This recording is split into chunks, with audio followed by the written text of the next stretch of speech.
Hello to the chair and of course to the council members. I'm here, Peter Appleton, delegating with regards to the Garner Marsh removal. I would love to introduce my background, which is as an environmental engineer and conservation biologist. As we all know, moving a marsh doesn't happen and doesn't work.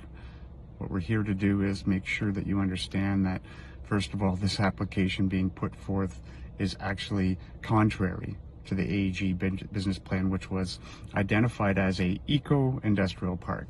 That means the principles of an eco-industrial park would have provincially and municipally significant natural features like streams, wetlands, valleys, etc., would meet the municipal policy levels. It means it would be 30-meter buffers all the way around. It means that designing means keeping mature trees and keeping the species, flora, fauna as it should be. Now, this is a spring-fed, which means from the ground up comes the water in this specific marsh we're talking about. Now, this specific marsh, because it's spring-fed and cold water, cannot be moved.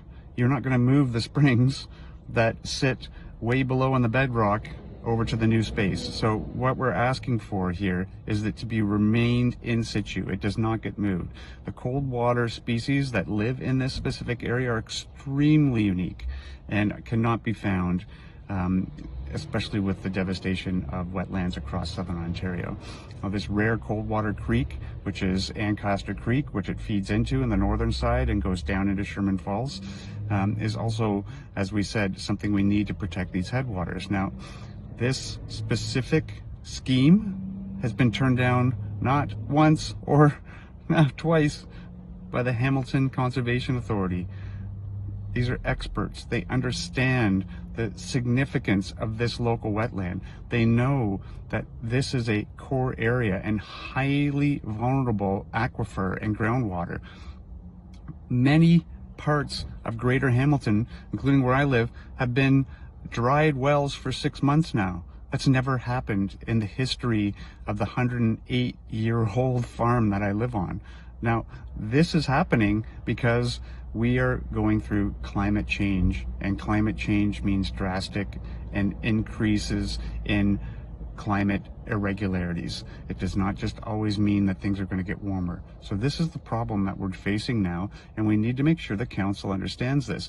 Not only are we here to protect the species, but our own drinking water, our own groundwater, the flood impacts that could happen here because you don't have the natural, let's call it sponge-like qualities of a wetland to absorb the extra flows of water that are coming regularly now, mean massive amounts of cleanup for the city, huge insurance premium increases, because we are not going to use the most amazing natural flood mitigation measures that are there, called wetlands, called marshes, called headwaters for streams.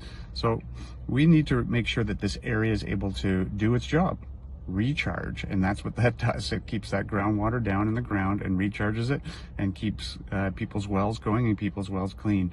I don't need to go through all the different species that are there, but believe me, I've already been and walked through this area and many different aspects, and we've already identified 5 national and provincially significant species. That means they are on the endangered species list.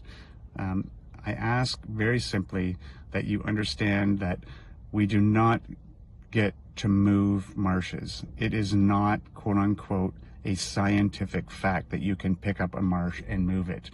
All you're doing now is creating a new swimming pool, okay?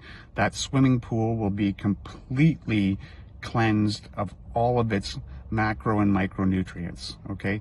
Everything that was there and took hundreds to thousands of years since the Ice Age to get there will be gone, okay? You're just gonna have this beautiful little rock pool sitting there that a bunch of excavators dug. That's not what we're looking for. That's not going to help with stormwater management. It's not gonna help with floods. Thank you for your time. I look forward to hearing the council vote against this development.